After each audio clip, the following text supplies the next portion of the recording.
Party rock is in the house tonight. Everybody, please have a good time.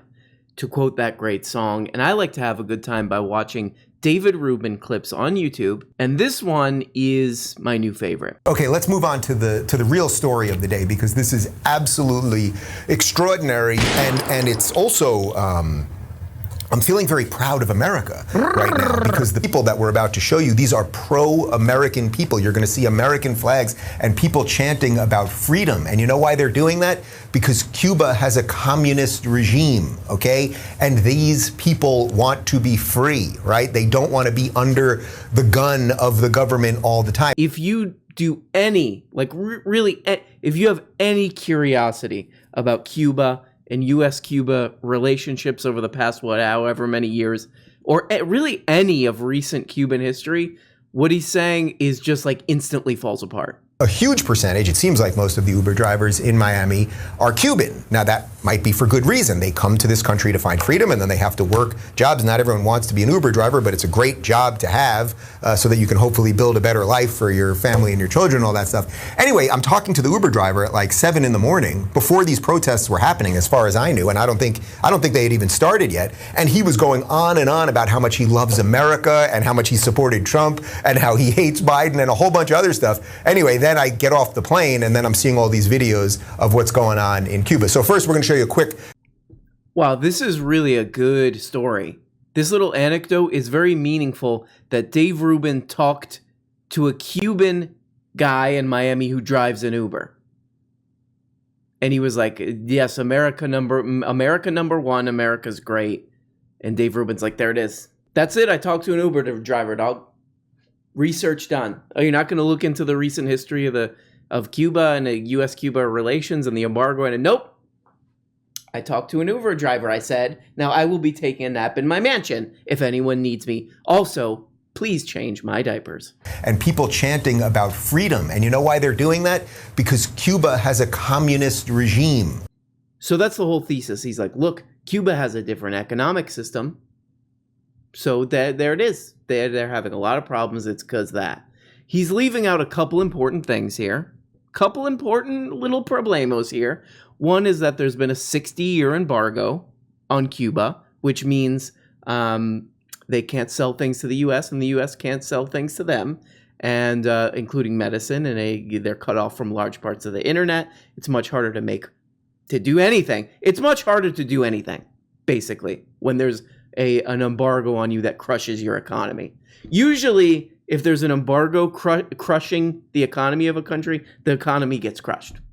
And he kind of left that part out. I was reading about Dave Rubin, and I believe that he is one of our top historians of America, United States. That's what I read. So that's the longest embargo in modern history. And he did not mention their economy's having problems. It's probably because it's a different type of economy and not because there's the longest embargo in modern history. With 184 votes in favor, 2 against, and 3 abstentions, Cuba obtained yet another diplomatic victory in the United Nations General Assembly against the criminal U.S. blockade this Wednesday. As on the other 28 occasions, the United States and Israel voted against the lifting of the blockade, an illegal, unilateral, and extraterritorial policy that violates the human rights of the Cuban people. The majority of Americans say they should lift the embargo. Dave Rubin's a big Trump guy, so he might have wanted to check this out, that Trump blocked oil to Cuba, creating a gas crisis. That could cause some problems for an economy and a country. Tourism to Cuba plunges after Trump's tightening of travel ban. This is from Reuters. Havana. Tourist arrivals to Cuba plunged 23.6% on the year in July, official data showed on Wednesday. So this is from 2019, pre-pandemic. Data from the Statistics Office had already shown a 20% drop in arrivals in June after Washington that same month banned cruises to Cuba and made it harder for U.S. citizens to get an exemption from the ban on travel there. But no, of course, none of this real world stuff is considered. It's just, oh no, they're communist. That's it. So what does that mean exactly? I don't know, but it's bad. Hi, I'm Dave Rubin. My name's Dave Rubin and my background's a shelf. Because that's what backgrounds are on YouTube. Also, Biden has done nothing to deal with this.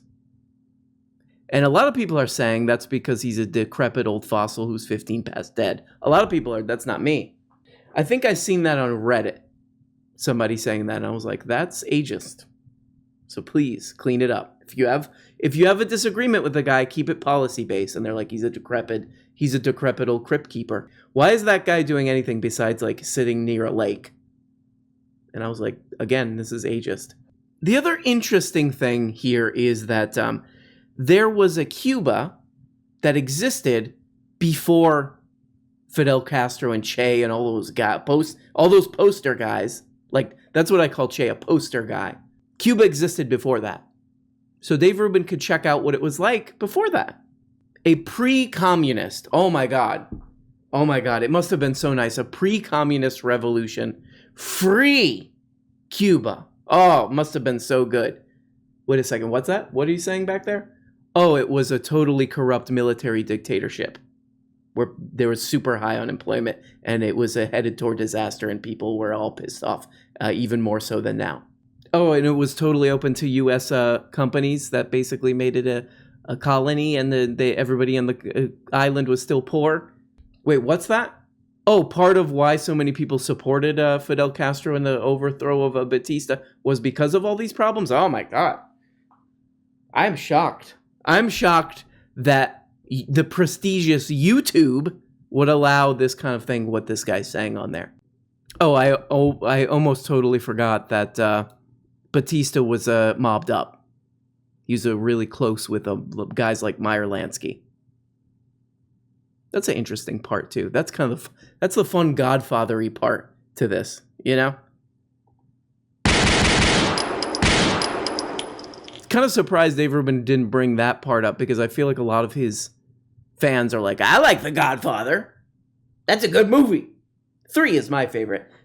Godfather 3 is Dave Rubin fans' favorite Godfather. They're like, what, there's 2 more before this? Then he puts up all these tweets from all these right-wingers. And one of them, this is where this stuff gets really, the rubber hits the road on this stuff. 60 years of communism, cruelty, and oppression cannot last any longer. Yeah, we got to go back to the before that it described. We are imploring the USA to take action as we peacefully demonstrate. This is the goofball mayor of Miami, and this is where this gets really weird because a lot of these right-wingers are saying that the U.S. needs to invade Cuba militarily, and remember, so there's 2 funny things about this. One is that if we were to be at all consistent with this, then all the protest, remember there was a lot of civil unrest and people were really pissed off in 2020, in the summer of 2020. Does that mean other countries should have invaded the U.S.? Look at all this crap going on. We need to intervene.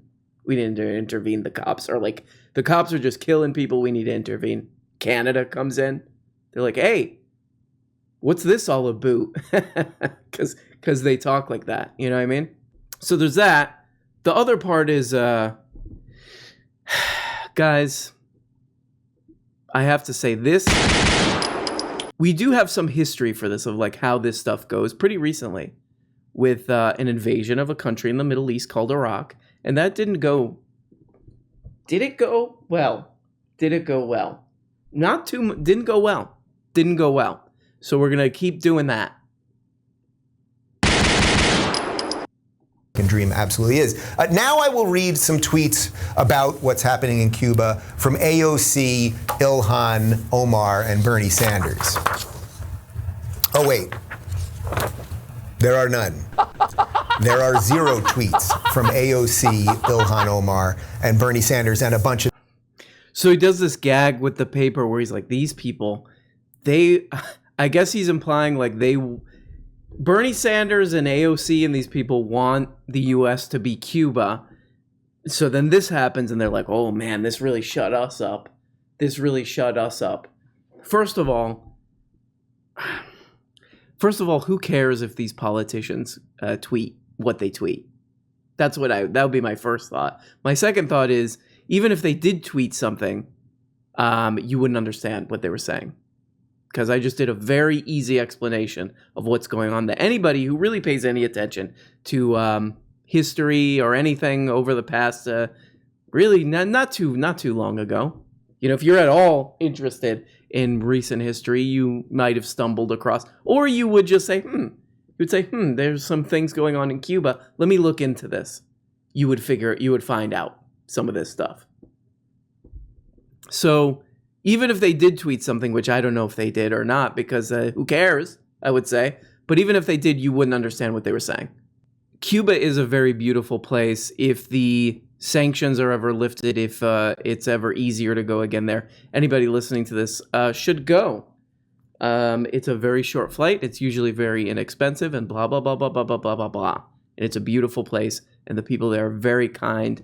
I'll actually put a link below. I always forget to do that, but I'll put a link below. There's actually pretty interesting little series of documentaries that Oliver Stone produced that gives a little sort of like interesting and fun introduction to kind of what's going on with Cuba. So maybe that'll help you out. You can watch it because it's very interesting. And it's, of course, this is a huge part of American history. Recent American history is U.S.-Cuban relations. And it's fascinating.